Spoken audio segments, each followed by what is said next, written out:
Hello everyone, my name is Olectralab and welcome to the channel. Welcome back to the channel, depending on whether or not you've been here before. And today I'm going to be going over just a few puzzle map type ideas.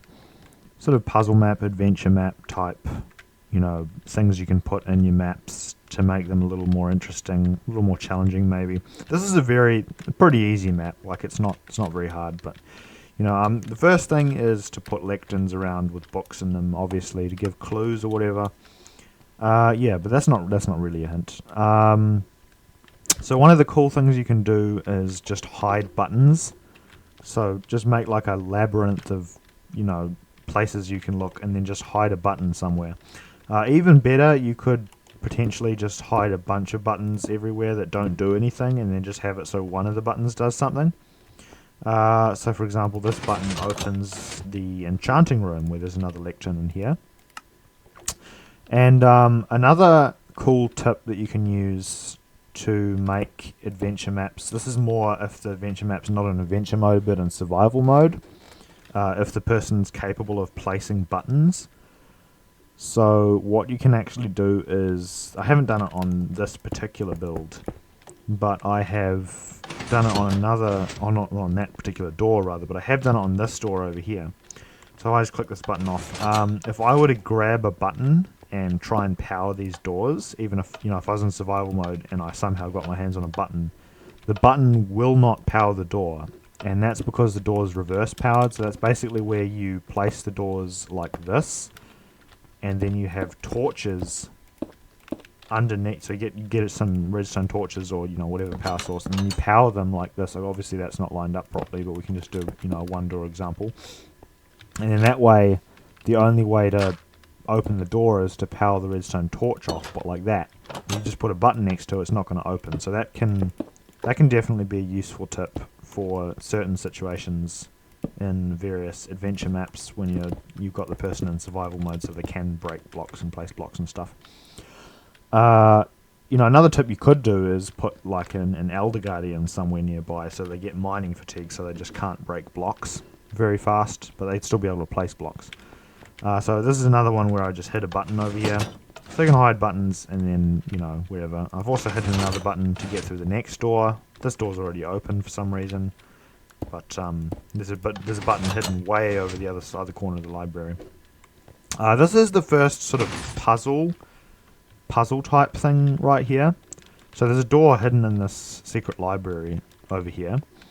And in order to open the door, you have to toggle the buttons into the correct position.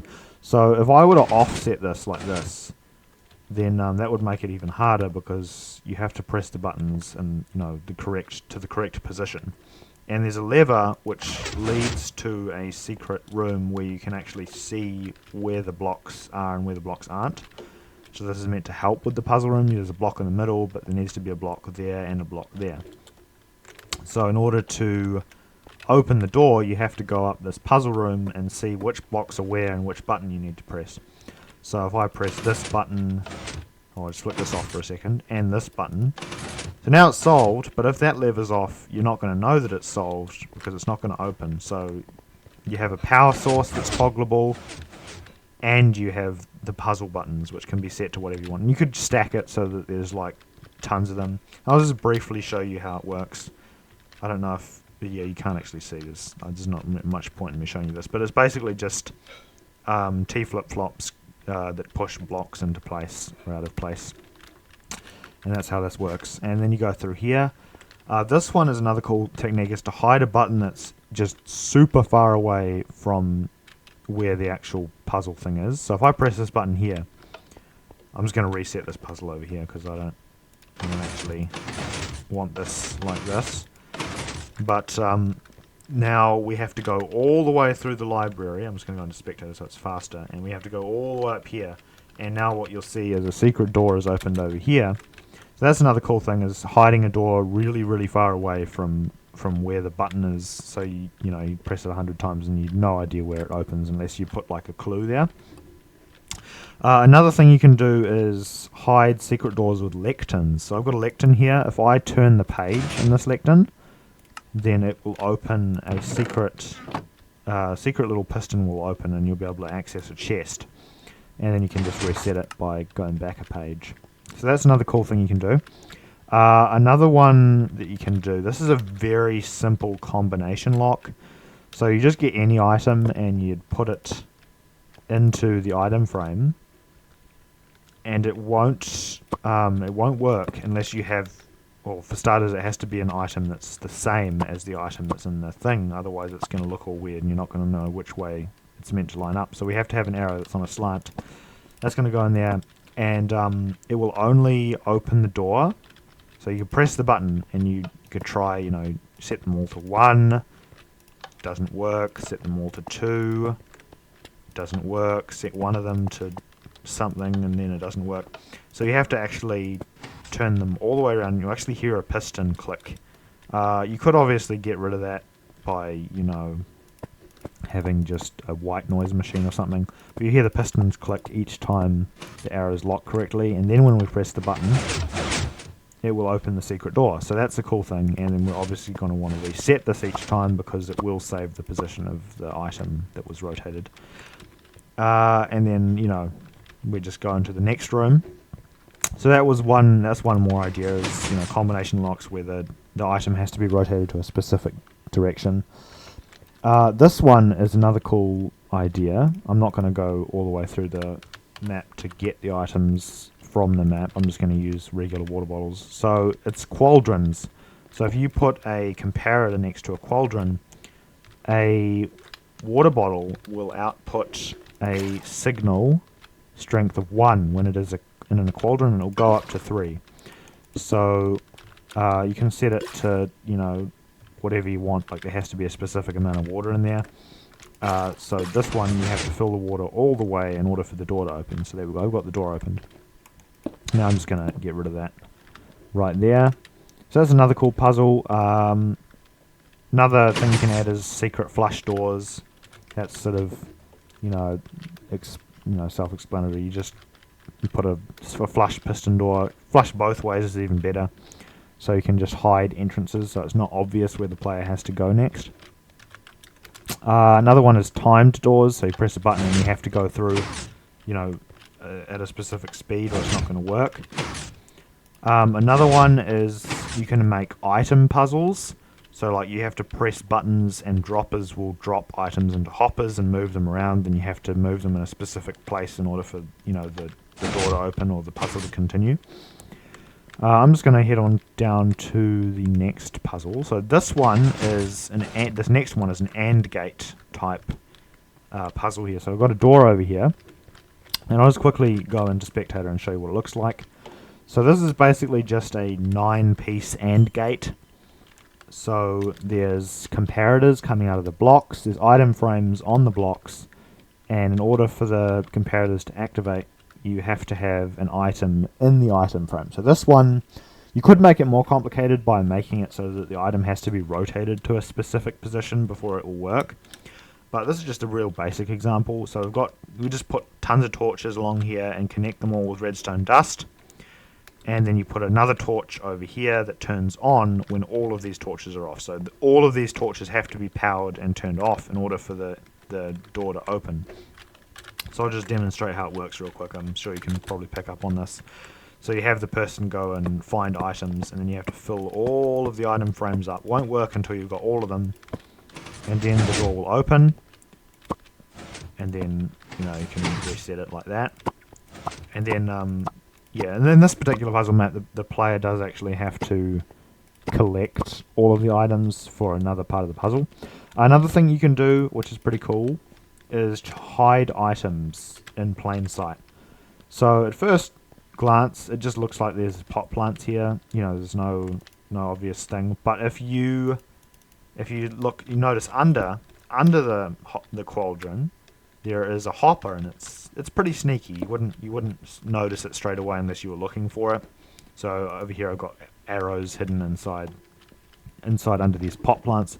So that's another cool idea of what you can do. I'm just going to break through here. Can't be bothered switching into Spectator. Another thing you can do is just add red herring rooms. So this is one of those. It's just a room that you might think has stuff in it, but there's nothing in here. There's hoppers hidden under the cauldrons, but there's literally nothing in this room. It's just to waste your time. Then you go down here. Another one thing that you can do if you want players to get rid of their items. So say you're moving on to a new puzzle and you don't want a player to have the advantage of having items. Say you gave the player a water bucket, and the water bucket is going to make the next area of the puzzle room way too easy. So what you do is put like a little lectern with, you know, the instructions on what you have to do, and make it so in order to move on with the puzzle, you have to give all your items into this chest. So I'm not going to actually do it right now because I have to reset it. But basically what happens is I'll just break all these blocks here so you can see what's going on, sort of. There's a big old redstone trail going all the way around there, and then over to here, and then up to the secret door, obviously. And the comparator's not set on subtract, it's just a regular comparator. And what we've got here is hoppers over here, so it's a hopper there, hopper there. This is just so you can't get the items, you know, back, because you can sort of still reach the hitbox of the hopper under the chest. So you don't want just one hopper and then a comparator, because they will be able to snatch the items back later. So what I've got here is 8 arrows in here, and because I know what items the player's going to have, I know what signal strength is going to be given out when all those items are put inside this hopper. So the player's going to have 6 arrows and 3 full water bottles, and that's going to be another part of the puzzle that you're going to have to do. You have to fill the water bottles up, otherwise they're not going to open the door, and you're just going to lose your items, and you lose the puzzle, I guess. So if I were to put the right amount of items into this hopper, then it will output the right amount of signal strength, which will open the door.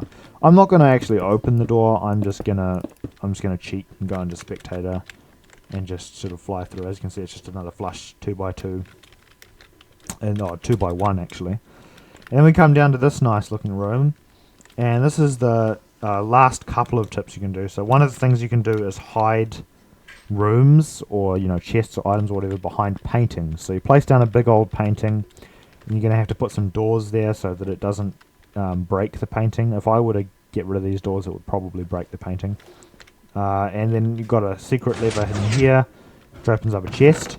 And this is another tip, is you can use light grey stained glass to actually make it look like a chest is empty when it's not. So if I put my mouse around here, it looks like there's nothing in here, but if I hover over this one, you see that there's a key card here, and that will open up the next door. So you take the key card, and then you go through here, and over here there's a chest renamed key card reader, so it's obvious where you put it, and that will actually go into 2 hoppers again, so they can't get the item back later. So one hopper under the chest and another hopper over here, and over here we want to fill the whole. I know there's, in this adventure map, there's no reason for doing this really, other than to, you know, because you're not going to have any other items. But if the person had more items, you want to put an item filter in here so that they can't put the wrong item in. So it'll only work with a light grey stained piece of glass that is specifically named keycard to secret basement door, you know, with all the capitals and wherever they are. So we've got, there's also a specific number of how many you want to have inside the hopper. So I think it's, if you just have, I'm just going to take all these out for a second. If there's nothing in the hopper, no signal strength. If there is one item or more, up to a point, it's going to have 1 signal strength. So the reason why you don't want just to have 1 is because they could just chuck any item in here and it would output a signal. So that's why we have this whole thing. It means every slot needs to be filled, and then you just put the extra ones all the way up to 22, because 22 is the number that's going to still just trigger 1. As soon as you get the 23rd item, it's going to output a signal strength, which is going to open this door. So yeah, so that's another cool thing, is the keycard reader, which will open this piston door here. I'm not going to actually open it, I'm just going to fly through. And that concludes my list of very basic tips for, like, beginner puzzle room, you know, beginner adventure puzzle map type things. This sort of stuff isn't super complicated. People are going to probably figure it out, but it does make that map more interesting if it's a little more challenging, and it is a little bit challenging. It's going to take you a little bit of time to figure it out if you don't know where everything is. And obviously, at the end of the adventure map, you're going to have just a lever that opens a door which leads to the outside world, because that's the goal of this adventure map, is just to get outside the library and escape into the world where you can play regular survival Minecraft. Anyway, yep, that's pretty much all of my tips on how to make, or not how to make, but some ideas towards making more interesting puzzle/adventure maps in your world, or on a map that you might be working on, for example. And yeah, thanks for watching, and have a nice day. Goodbye.